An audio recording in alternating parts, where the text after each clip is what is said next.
salve Diguidinho. Estamos terminando hoje, então, a famosa Era Vargas, o fim do Estado Novo. Sim, aquele regime complexo, muito interessante, que a gente estudou na aula passada, uma aula demorada até, porque ele é bem pesado mesmo.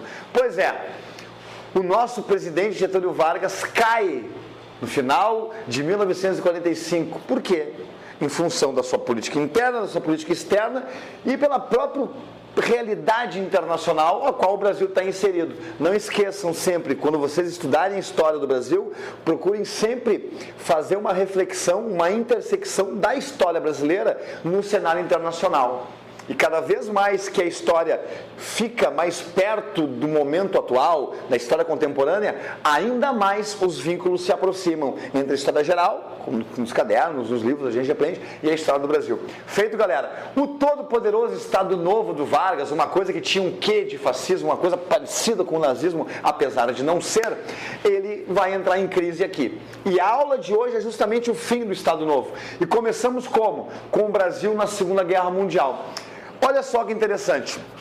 Se a gente analisar a postura do Vargas, parecida com o totalitarismo europeu, da Alemanha, da Itália, é muito comum e até racional pensar, não analisando a história propriamente dita, que a gente imagine que o Vargas, quando começasse a guerra, se alinharia ao lado do eixo da Alemanha, da Itália, do Japão, pela postura interna que o país tinha, pela conduta política do presidente dentro do Brasil. Porém, só que não. Entretanto, don't. Não é o que vai acontecer.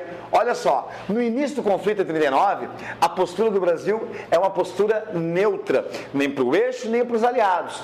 Até mesmo porque o Vargas, inteligentemente, ele barganha economicamente aproximações. Ele precisa construir cada vez mais o seu cenário industrial, a sua indústria de base, ligada à metalurgia, siderurgia. Isso vai crescer na Era Vargas, ok? E ele começa a negociar aproximações em troca de respaldo financeiro. E o que vai acontecer? O presidente Vargas vive esse momento da guerra mundial e ele fica sempre oscilando entre aproximações com a Alemanha e Estados Unidos. Porém, a cartada final será dada pelos Estados Unidos. Preocupado estava o governo americano com a América Latina enviesada para um lado totalitário da Alemanha, do lado da Europa, do eixo. O que faz os Estados Unidos? Começam algo que a gente chama de política da boa vizinhança, uma aproximação cultural, uma aproximação econômica, de uma espécie de vínculo, digamos assim, harmonioso. Até porque, obviamente, o governo americano tinha preocupações da aproximação do Brasil com a Alemanha. E outra coisa, do ponto de vista estratégico, já prevendo dentro da geopolítica uma possível e talvez inevitável para a época entrada dos Estados Unidos no conflito ao lado dos aliados, da Inglaterra, da França, o cenário brasileiro, a geografia brasileira era estrategicamente importante para os Estados Unidos. E aí o que vai acontecer? Maktub. Em 1940, os Estados Unidos emprestam 20 milhões de dólares para o presidente Vargas para a construção do quê? Da Companhia Siderúrgica Nacional de Volta Redonda no Rio de Janeiro. E aí laça o Brasil. Por quê? Porque empresta essa grana e fala, quando eu precisar de ti, eu quero tu do meu lado. Dito e feito. O Brasil acaba tendo um comprometimento com os Estados Unidos nesse momento e, obviamente, mais cedo ou mais tarde, teria que se afastar da política ligada ao eixo, ligada à Alemanha. Feito, turma. O que vai acontecer aqui, então? Tá? Em 1942... o Brasil vai declarar guerra ao eixo. Isso, obviamente, está vinculado a esse comprometimento econômico desde 1940. Os Estados Unidos emprestam esse dinheiro, então, para construir essa indústria do aço, que vai ser fundamental para a história brasileira, obviamente, e automaticamente pede esse apoio quando precisar. E também os Estados Unidos precisaria e vai usar bases aeronavais no território do Nordeste brasileiro. Porque se vocês tiverem um mapa mundi em casa, aí um globo, um atlas, vocês podem ver que o Nordeste brasileiro ele é quase retinho lá com a região da África, que era uma região que também foi palco de guerra. E era mais fácil o trânsito aí, americano ou dos aliados, tá? Nessa rota. Então o Brasil estrategicamente era importante para isso. E o que vai acontecer? Em 42, 42, aproveitando um contexto favorável, porque submarinos alemães vão atacar navios brasileiros no Atlântico, e isso vai estimular uma decisão que acabaria acontecendo do Vargas, a declaração de guerra ao eixo. Então percebam uma coisa, cuidado com ideologia, esquerda, direita, fascismo, socialismo, capitalismo. Dentro das relações internacionais, galera, dentro da geopolítica, às vezes, na verdade, várias vezes, essa ideologia, ela vai para baixo do tapete frente aos interesses pragmáticos, aos interesses contextuais. Então, mesmo que o Vargas tivesse um governo muito próximo ao governo do eixo, ele declara guerra apoiando os Estados Unidos, apoiando os aliados. E aí o que acontece? 2 anos até a entrada decisiva do Brasil na campanha da Itália, ao lado do 5º Exército americano. Aí nós temos a Força Expedicionária Brasileira, a FEB, e a Força Aérea Brasileira. Dessas duas estruturas militares que serão vitoriosas. O Brasil vai vencer lá, junto com os Estados Unidos na Itália. E os pracinhas, os militares voltam felizes, voltam enfáticos, com louvores para dentro do Brasil. Vencemos a guerra, o Brasil é top. Porém, justamente o final da Segunda Guerra Mundial e a vitória final dos aliados contra a Alemanha nazista, contra o eixo Itália, Japão, acaba sendo uma contradição para o Estado Novo. Por quê? Pausa o vídeo aí agora e responde para ti mesmo, que depois eu vou dar a resposta e ver se é o que tu pensou. Pausou? Sabe por quê? Porque é uma grande contradição.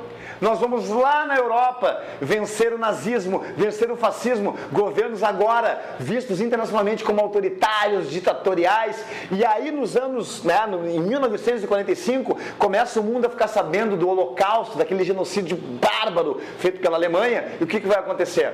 É contraditório, porque como um governo que defende um regime democrático, mesmo com seus problemas, mais perto da Alemanha nazista, defende uma política contra o totalitarismo, e aqui dentro não tem eleições, aqui dentro não tem partido político, aqui dentro há censura, aqui dentro não existe liberdade. Então é contraditório pregar uma coisa lá fora e aqui dentro não ser. Então isso estimula cada vez mais o fim de um regime que não se sustenta. Uma coisa é ser autoritário, totalitário, populista nos anos 30, onde estados fortes eram a resposta daquele momento. Pós-guerra, denúncias do nazismo, a palavra democracia, depois a palavra direitos humanos, liberdade, respeito à pessoa humana, que vai ser constitucional, isso virou moda. E aí o Vargas sabe que agora o momento é outro. E inteligentemente, mesmo que haja um aumento da oposição aqui, que vem desde 42, 43, o próprio Vargas abre o regime. Ele anuncia em fevereiro de 45 que é o anúncio de eleições para o fim do ano, libera o surgimento de novos partidos, e olha que interessante, surge o PTB, Partido Trabalhista Brasileiro, ligado aos sindicatos, e o Vargas está dentro desse partido. Surge o PSD, Partido da Social Democracia, e o Vargas também está ligado nesse partido. O único partido que realmente é uma oposição ao Vargas nesse momento é a União Democrática Nacional, que num contexto pós-guerra é aquele partido que a gente já pode analisar dentro daquilo que a gente chama de Guerra Fria, daquela bipolaridade. Então é um partido mais pró-Estados Unidos, liberdade de mercado contra estados autoritários fechados, e vai ser uma grande oposição ao Vargas. E vai durar muito tempo. A gente vai falar muito desse partido ainda, certo? Então há uma liberação de partidos. O PCB, eu botei em asterisco, o PCB volta a funcionar, o PCB volta à legalidade. Vargas, o grande democrata. Percebam a genialidade estratégica, política do Vargas. Durante os anos 30, um ditador tal qual a Alemanha, tal qual a Itália. Fim da guerra, um democrata convicto. Que digidinho, tá? E o que vai acontecer? Por fora desses partidos que surge um movimento popular chamado queremismo. Queremos Vargas, passeata nas ruas. E todo mundo suspeita que o Vargas está por trás disso. E qual é a grande desconfiança? O Vargas, por trás desse movimento, pode, de novo, criar um golpe, como aconteceu em 37, como aconteceu aquele mini golpe constitucional em 34, e o medo do pessoal da oposição de eleições que já estavam marcadas era que o Vargas planejasse outro golpe ligado ao queremismo. Dentro dessa realidade, que é cheia de pormenores, depois eu posso indicar a bibliografia para vocês, tá? O Vargas é deposto em 29 de outubro de 45, galera. Por quê? Porque entendem a oposição e até os militares, e muitos deles, inclusive que fizeram parte do governo Vargas, que somente o afastamento do presidente garantiria a serenidade da realização das eleições no final do ano. E o Vargas foi deposto, não resistiu, até porque planejava o seu retorno depois, a gente vai ver isso. E aí o governo é entregue a José Linhares, que era presidente do Supremo Tribunal Federal, até porque não tinha legislativo e não tinha vice-presidente, porque até isso foi eliminado no governo do Estado Novo. Então, no final de 45, fim da era Vargas, fim do Estado Novo, né? Supera-se e chega à sua extrema capacidade um tipo de governo muito característico dos anos 30 e que o Vargas foi um gênio ao fazer isso aí. E aqui quando eu falo gênio, eu falo na política estratégica, não falo em juízo de valor. Certo? Próxima aula, quem ocupará o Palácio do Catete após os 15 anos de Vargas? Lá no Rio de Janeiro. Aliás, comenta aí embaixo do vídeo aí, eu vou para o Rio de Janeiro com meu filho agora no verão que vem. Se alguém tiver pouso aí, se algum aluno do aula D tem um quartinho para mim e para meu filho, postem aí nos comentários que eu estou aceitando lugar para ficar, tá? Compartilha, curta o canal, curta lá o Marcito no Facebook, no Instagram, Marcito Castro, @Marcito Castro, vão lá, tem muita postagem legal também e ache um cantinho para mim, tá, galera? Até a próxima aula, a Sererê, Digidin, viva o aula D, viva nós, viva todo mundo.